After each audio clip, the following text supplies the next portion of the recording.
Oh, I'm actually doing an update video for Payday, because I don't know why Overkill is continuing to update Payday 2 when Payday 3 exists, but you know what? There's still, the more fun and interesting game to play. So anyways, there's a lot of back-end changes that we found out that was not discussed on the Payday 2 Steam news forum, whatever.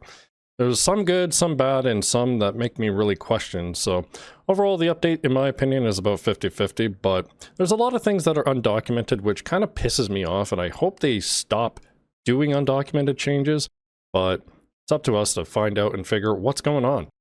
The main things to highlight from this update is the changes. The big one is for the Dragon's Breath DOT rounds for shotguns. Well, basically it's a nerf. And it's not a good one either.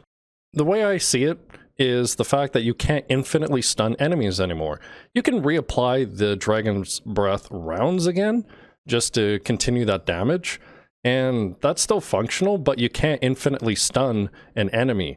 However, if you wait for their animation to finish, you can reapply the stun. So it doesn't really change much.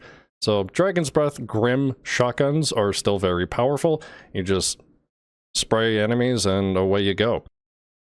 But basically, if you want to continue stun enemies, you gotta wait until their animation is finished, but the damage will still be reapplied.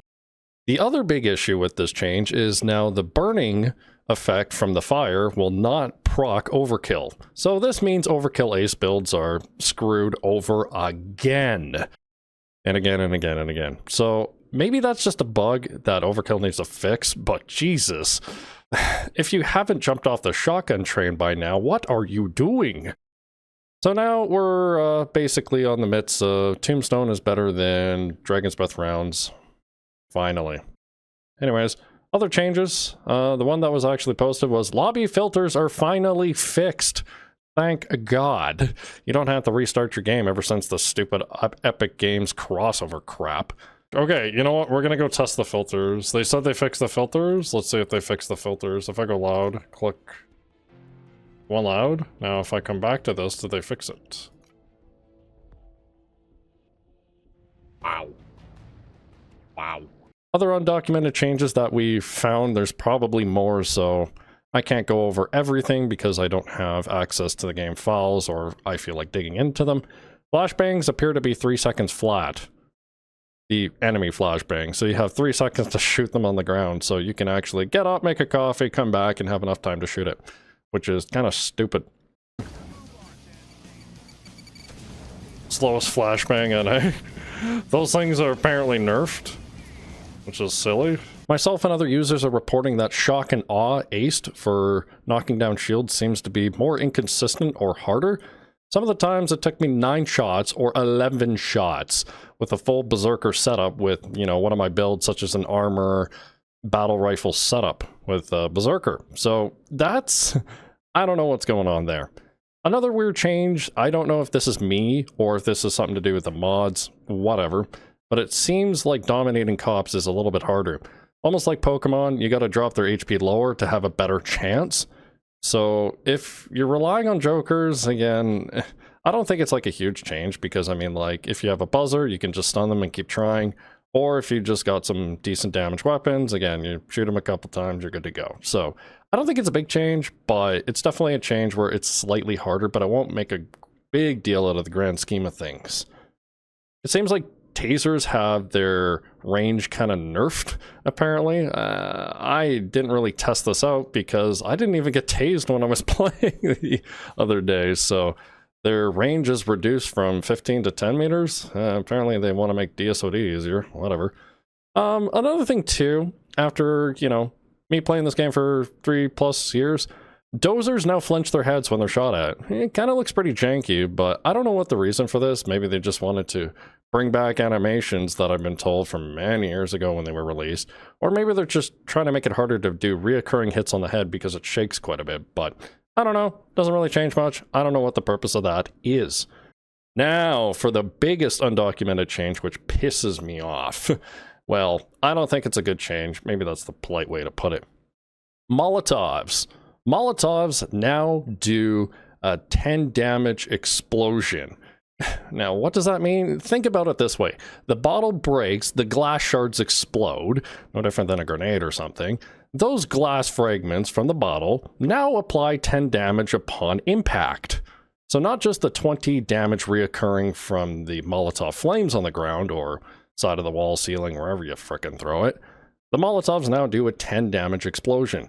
So, what does this mean? Molotovs are primarily used for Berserker methods, including Frenzy and non-Frenzy setups.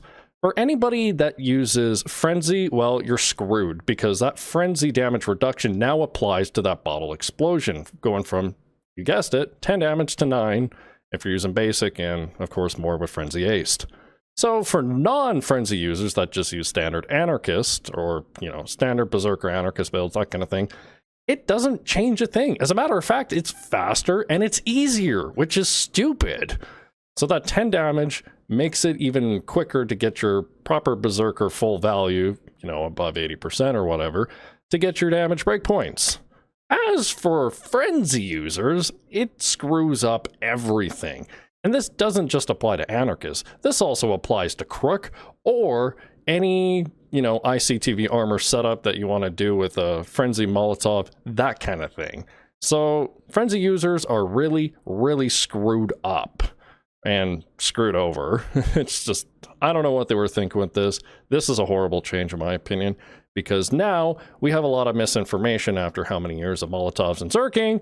Now on the internet, that doesn't really, help. I hope they revert this change, but if not, you're going to have to relearn your Berserker setups with anything off of, using Frenzy.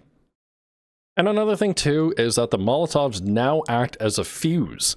So if you throw it up into the air, it'll explode, and wherever the position it is around at, that's where the fire is going to be dropped. So it's basically acting like a timer, like a grenade, when thrown, which is another dumb change because it would break as soon as it would land. So I don't know what they're trying to do with the Molotovs. It definitely screws up a lot of Berserker Frenzy-based users. I was having some difficulties myself testing this out the other day. The most consistent way to do this is to throw the Molotov in front of you, let it explode, and within half a second you run into it and continue your Frenzy Berserker setup that way. So I don't know why the bottle decided to do 10 damage to you. It's just glass, for God's sakes. I mean, the heisters have masks, that should protect them, right? So I don't know. I really don't like this change, and just a big awareness for those that run, Frenzy Berserker setups. This will impact your builds. If, you're using Molotov. If you're using other methods to get your Berserker value, then disregard this entire bit. However, for non-Frenzy users using Berserker, you're fine. As a matter of fact, it's easier. So I don't know, again, if Overkill's trying to make things easier or make things harder. Whatever. We all know these updates and power creep and DLC is just making the game easier. Anyways, I've been floating around playing some other games as well as trying to get back into Payday 2. Maybe I'll play this game once a week again or that kind of thing. So let me know what you think in the fancy YouTube comments where you want to post funny memes and stupid shit. That's fine by me, but I just wanted to cover this one because there was a lot of undocumented changes and there was just a lot of stupid shit that I dislike Overkill not posting, which is just, what the hell? Anyways, I might play more. If not, whatever. And again, if anybody has questions or needs help on their Payday stuff, you're always welcome to ask me. Just, I probably won't reply to stupid meme questions or whatever, and I'd be happy to help. So until then, maybe I'll play more and keep going from there and see what's going on, because Payday 3, well, I know I haven't done a video on it, and I don't feel like I need to, because there's already more than enough to say about that. Enough rambling, I'll see you next time.